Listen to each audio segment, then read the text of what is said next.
Muy buenos días, mi nombre es Ángel Efraín Padilla Gil, soy estudiante de licenciatura en Teología, modalidad ejecutiva del Instituto de Estudios Superiores Atkinson Villahermosa. El presente trabajo es un podcast elaborado para la maestra Silvina Morán Rangel, de la materia Nuevo Testamento 2. Estamos reunidos con Saraí Márquez Gil, ella es pastora en una congregación de Macuspana, Tabasco, y nos está haciendo el favor de compartir con nosotros sus puntos de vista respecto al tema que nos ocupa.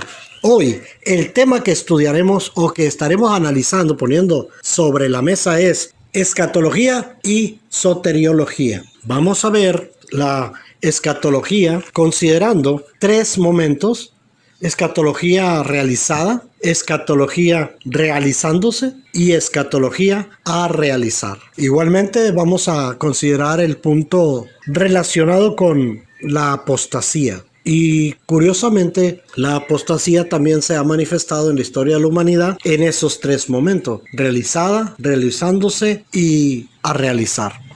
Sean bienvenidos a este podcast. Y empezamos. Pastora Saraí Márquez. En el común de las personas, cuando se habla de escatología, viene a nuestra mente un panorama apocalíptico, viene un panorama desolador. Si consideramos la escatología desde otra perspectiva, un poco más amplia, veremos que la historia del cristianismo, incluyendo a la iglesia primitiva, se ha realizado de una manera cíclica, en las cuales el pueblo hebreo, aún en los tiempos de Moisés, tuvo un momento en que mantenía una buena relación con Dios y luego venía una caída, una decadencia y se alejaban de Dios. Pablo nos habla respecto a estos temas abordando la figura de Cristo de una manera muy completa, muy integrada. El fin o propósito de nuestra plática el día de hoy es ¿qué podemos hacer en la iglesia contemporánea, en nuestro contexto local, para que el pueblo aprenda a interpretar correctamente lo que es escatología? Y posteriormente veremos soteriología. La escatología actualmente, pastora, ¿cuál es su opinión respecto a este tema? Cuando hablamos de Génesis, por ejemplo, ya desde ese entonces empezó a hablar acerca de que iba a venir un Cristo, un Salvador. Pasó el tiempo en que nació Jesucristo, y ahí ya es una escatología realizada, porque se realizó, fue algo que ya pasó. Jesucristo empezó su ministerio, fue crucificado, resucitó, es algo que ya se realizó, ya pasó. Cuando Jesús habla de que va a mandar un consolador, está hablando de que iba a mandar al Espíritu Santo. Entonces, en el libro de Hechos les dice: no se muevan de aquí de Jerusalén, yo voy a mandar un consolador. Entonces, Jesucristo manda el Espíritu Santo en el día del Pentecostés, y aún todavía en nuestros tiempos estamos viviendo la llenura del Espíritu Santo. Es algo que estamos en nuestros tiempos de ahora. Escatología realizándose. Si una persona acepta a Jesús el día de mañana y pide al Padre que el Espíritu Santo lo llene, La llenura del Espíritu, entonces recibirá del Padre, porque el Señor ha prometido que en los posteriores tiempos derramaría de su Espíritu Santo sobre toda carne. Entonces, profetizamos, sanan enfermos y todo por obra del Espíritu Santo en la vida del hombre. Entonces sí, definitivamente, escatología realizándose sería cuando hablamos del Espíritu Santo que se está manifestando en nuestros días, y a realizarse sería cuando se manifieste en aquellos nuevos creyentes que vengan a los pies de Jesús. Así es. En lo personal, escatología para mí es la profecía que se da desde un principio, y como va pasando el tiempo, los años, los siglos, se va cumpliendo esa profecía. Nosotros tenemos que seguir predicando, tenemos que seguir profetizando que vendrán nuevas almas a los pies de Cristo, y ellos también recibirán de la promesa del Señor. Y ahí estamos entrando en el ámbito de soteriología, que es salvación. La doctrina de la salvación. Así es. Pues muchas denominaciones, muchas religiones presentan de una u otra manera la salvación.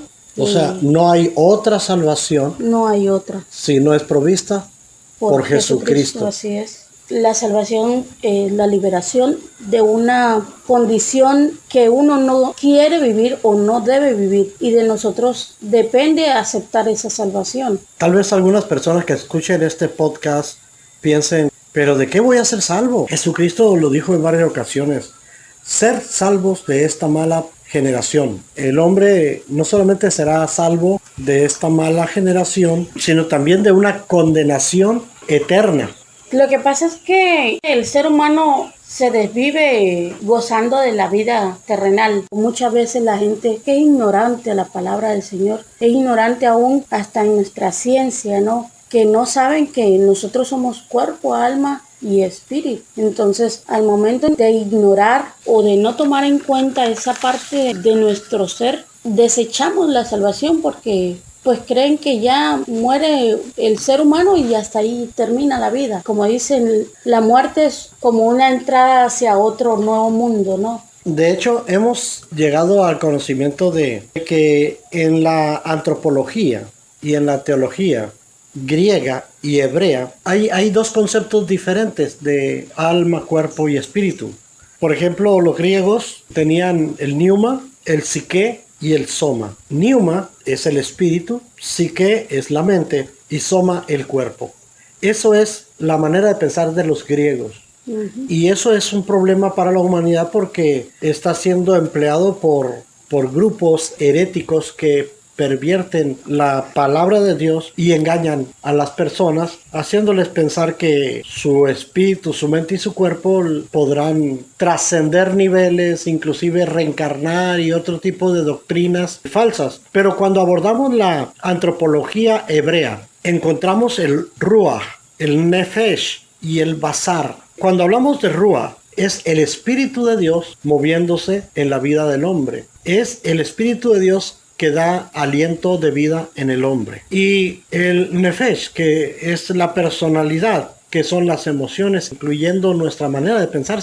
Y el basar, que es nuestra carne, nuestro cuerpo, que tiene necesidades físicas. La antropología hebrea toca esta situación. Y Cristo nos ofrece lo que es resurrección, que Cristo nos entrega vida eterna. Así es, la salvación es una protección al alma que Jesucristo nos da. ¿Protección de qué? El pecado. Porque cuando no vivimos haciendo la voluntad de Dios, vivimos en la carne, ¿no? Y el ser humano tiende a pecar por naturaleza. Es importante, es necesario que la gente entienda primeramente que nosotros no solo somos cuerpo, sino somos alma y somos espíritu. Dice la palabra del Señor que el espíritu vuelve a Dios cuando uno muere y nuestra carne se convierte en polvo. Ajá, el polvo vuelve de donde fue tomado. Así es. Y nuestra alma es la que va a ser juzgada, la que va a recibir la salvación eterna o la retribución. Sí, las consecuencias del pecado, que es el lago de fuego. La separación eterna del creador, de su formador. Sí. Hemos tocado a un punto muy importante, la tanatología. Hemos llegado a un punto en donde el hombre es confrontado con lo que existe más allá de la vida física. Así es. Y cómo él afronta esta situación que lo presentará delante de su creador. Thanatos quiere decir muerte, logos tratado, el estudio de la muerte y cómo el hombre enfrenta esta situación en su vida. Se puede hablar también de la tanatología desde un principio cuando Adán pecó, que fue la muerte espiritual del ser humano en sí, porque la palabra del Señor dice que el pecado entró por un hombre. Así es. Claro que la salvación también ha llegado por un hombre, ¿no? Allí está la muerte, pues la tanatología desde el origen del hombre, a consecuencia de la misma desobediencia, del pecado. Pues vamos a concluir con una pequeña aportación respecto a nuestro contexto social y cómo influye la escatología y la soteriología en nuestra sociedad actual. ¿Cómo podemos darle una aplicación práctica a este conocimiento? Lamentablemente estamos viviendo en días difíciles, en emergencia, estado de emergencia, podría decirse, el cristianismo. El ser humano quiere un cristianismo light. Express. Sí, donde le diga, sí, está bien, como dice hay una doctrina que dice, salvo siempre salvo, Por que ejemplo. la salvación nunca se pierde, entre comillas, ¿no? La gente es lo que quiere, pues quiere vivir su vida a su gusto, a su manera de ser, no quieren dejar el pecado. Y cuando hablamos del pecado, pues se habla de todo lo que nos aparta de Dios. Dios nos dejó las leyes, los mandamientos, y el ser humano hace todo lo contrario a lo que Dios nos ha mandado. Es ahí donde entra muchas veces lo que hablábamos hace un momento de la apostasía. Ah, ok.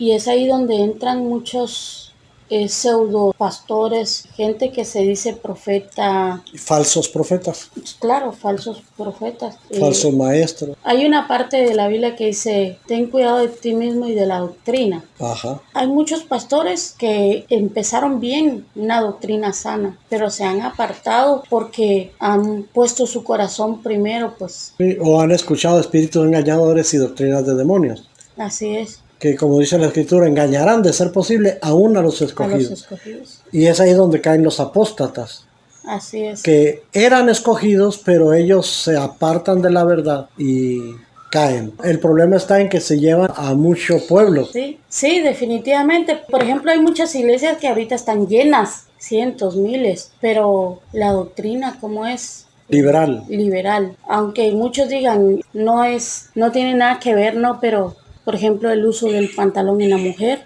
la danza dentro de las iglesias, la supuesta risa santa, por ejemplo. Muchas cosas que uno tiene que cuidar como cristiano. ¿No será por esa situación que las iglesias se están quedando vacías?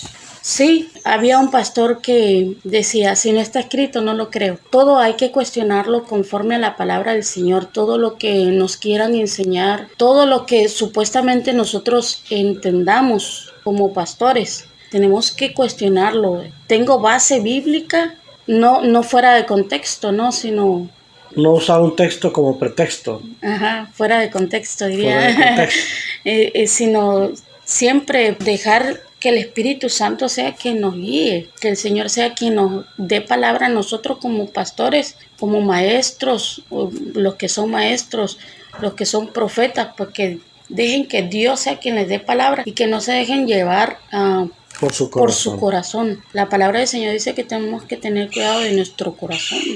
En los tiempos de Noé, por ejemplo, mucha gente rechazó a Dios, aún teniendo el conocimiento, y aún Dios se movía, Dios hablaba Pues con... habló con Noé, por ejemplo. Así es, Dios hablaba con la gente. En el Nuevo Testamento se menciona que la venida de Jesús y el final de los tiempos será como en los tiempos de Noé. Sí, Como que hay una similitud, se vuelve a repetir cíclicamente esta situación escatológica. así es. En 2 de Timoteo habla sobre la apostasía venidera. Si lo escudriñamos bien, también estamos viviendo los últimos tiempos. Prácticamente son nuestros tiempos donde hay apostasía, donde la gente tiene conocimiento de Dios. Por ejemplo, aquí en el pueblo donde estamos elegidos, donde estamos en el siglo XXI, uno sale a predicar y uno sale a evangelizar y se da uno cuenta que la gente conoce. O sea, no puede decir uno que no ha escuchado la palabra del Señor, que no ha escuchado acerca de la salvación. Mas, sin embargo, la gente rechaza la salvación, rechaza a Jesucristo. Gente que aún fueron líderes en algún momento en su iglesia y ahorita viven en pecado. Sí, de hecho, estamos viendo que estos procesos escatológicos cíclicos se repiten, se manifiestan una y otra vez. Se hablaba de que Cristo viene, o lo mismo se dijo desde el primer siglo. Se ha estado esperando a Jesús desde que subió al cielo. Ahorita usted mencionaba el hecho de la apostasía. Hay una apostasía que vendrá, pero tenemos una apostasía que ya vino. En los tiempos de Jesús, cuando Cristo dejó a los apóstoles a cargo de la evangelización del mundo, se mencionó que algunos apostatarían de la fe. Desde entonces tenemos esta palabra. Sí, y aun cuando Jesucristo estuvo en la tierra, mucha gente lo rechazó. Por eso fue la causa de su muerte. Sí, pues el ejemplo más claro que nos han puesto es a Judas, que estuvo entre los 12 y dejó de ser uno de los 12. Se apartó, traicionando a Jesús. Amén. Así es. ¿Cómo podemos concluir esta plática de hoy? siento en mi corazón decirles es que no nos apartemos de la verdad, guardemos nuestro corazón delante de Dios. Si aún David tenía el corazón como el de Dios, si aún David cometió pecado, la diferencia fue que David reconoció y se apartó del pecado. Debemos guardar nuestro corazón delante de Dios y pedir al Espíritu Santo que Él sea quien afirme nuestra fe, que nada nos mueva de nuestro cimiento, de nuestra roca que es Jesucristo. Y si hay algo que no está escrito en la palabra del Señor, cuestionémonos y no vayamos a la ligera. Como dice la palabra del Señor, que todo lo que hagamos sea como para Dios, o sea, para agradarle a Dios, no al hombre. No hay quien me va a dar la salvación más que Jesucristo. Lo único que puedo decir es que nos mantengamos firmes. No somos perfectos, no nos soltemos de la mano del Señor. Pues muchas gracias por habernos ayudado en esta plática relacionada con la escatología y la soteriología. Y hemos tocado algunos temas importantes como la tanatología, la apostasía. Pues muchas gracias y hasta luego. Que el Señor los bendiga.